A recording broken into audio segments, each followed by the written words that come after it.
Welcome back to Alex Worldwide, where we help ESL students like you to progress with your English skills. I'm teacher Alex, and today we are diving into part 1 of a 3-part series on the most common mistakes people make when learning English. So, when you think of mistakes that people make when learning English, you might think of things like getting phrasal verbs wrong or not knowing enough vocabulary, idioms, those type of things. Yes, these are mistakes, but they are ones that you can fix or improve on with time and practice. However, these aren't the mistakes that will really hold you back as an English learner.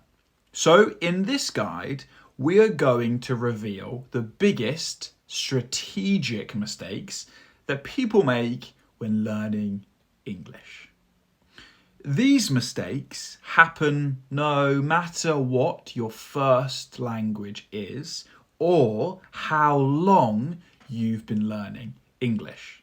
Now, fixing some of these mistakes isn't always easy, and learning English isn't full of quick fixes and hacks. But if you can avoid making these mistakes, you'll find yourself progressing a lot faster than you were before. So in this guide, you may recognize things that you do. If so, you'll also discover what you can do to fix them.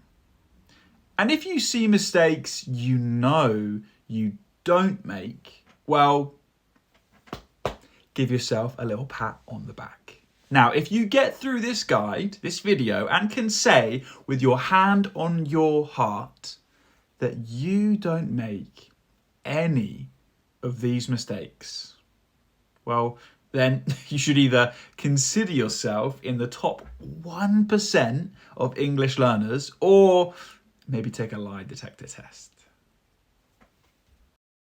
Right, let's get into the first 3 mistakes. Mistake number 1 is using materials that just aren't interesting to you. Now, many English students use textbooks or audio with kind of artificial, staged situations, which are about as interesting as watching paint dry. The result, you get bored, can't motivate yourself. And studying becomes a chore, it becomes boring. I remember one of my students, Maria, who used to rely so heavily on a dull textbook. She struggled to stay focused and often felt demotivated. One day I said to her, why don't you switch to reading English novels about your favourite genre, mystery? Now, Maria's attitude towards learning changed almost overnight. She was excited to discuss the plot twists and character development in our classes, which improved her English because she was excited. Her vocabulary, her comprehension skills improved significantly. The solution? Simple. Just read, listen, or watch content that hasn't been dulled down specifically for language learners. Now, this type of material has its place. If you love Star Trek, watch Star Trek. If you enjoy gardening, read, listen, and consume content related to gardening. Now, find things that interest you where you're learning something over and above language. For example, if you're into technology, follow tech blogs or YouTube channels in English. If you enjoy cooking, watch cooking shows or read recipes in English. This way, you're learning English in context which is important, which makes it easier to remember the new words and the phrases because they're tied or intertwined with topics and things that you are passionate about. Surround yourself with real English content that talks about things that you are interested in. Now, what this is going to do is make learning English enjoyable and keep you motivated. Let's move on to mistake number 2. Now, this is judging your progress against other people's. Now, everyone learns at a different pace. This is the speed that you learn using different techniques. Now, what do you really get from comparing yourself to others? Well, you get absolutely nothing. That's what you get. So I had a student named John who constantly did this. He constantly compared himself to his friend who I was also teaching, who seemed to pick up English much faster. Now, this comparison made John feel inadequate, frustrated, which affected his learning progress. So when John finally focused on his own unique learning journey, he felt more confident, more comfortable, and his progress improved significantly.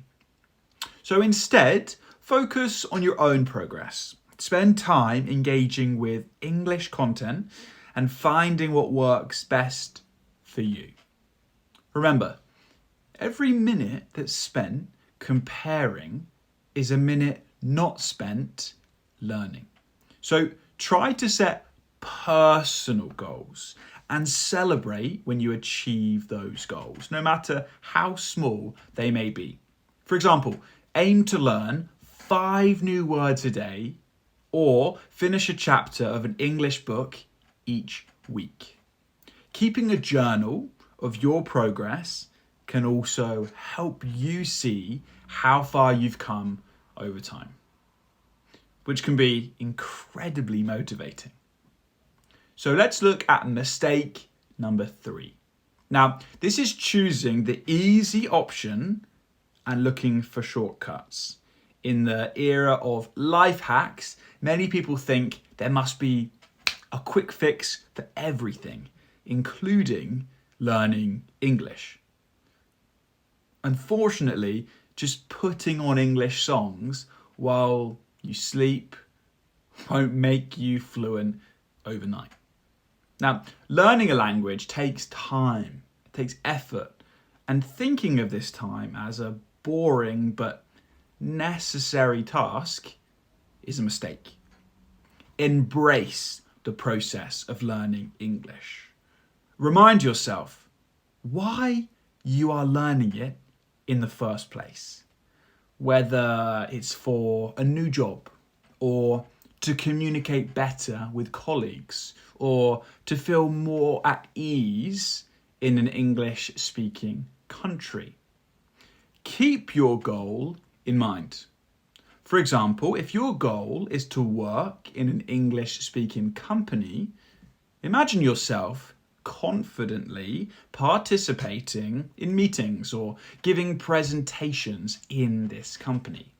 Now, seeing yourself there can keep you motivated, will keep you focused. Embrace the challenges and enjoy the journey of learning. Practice regularly, be patient with yourself, and remember that every small step brings you closer to your goal. So that's it for part 1 of our series on the most common mistakes people make when learning English. Remember, avoid these strategic mistakes and you will see your progress accelerate. So stay tuned for part 2, where we'll cover the next set of mistakes to avoid. Now, if you found this video helpful, please give it a thumbs up and comment, and don't forget to subscribe to Alex Worldwide for more tips and lessons to help you improve your English. So, see you next time.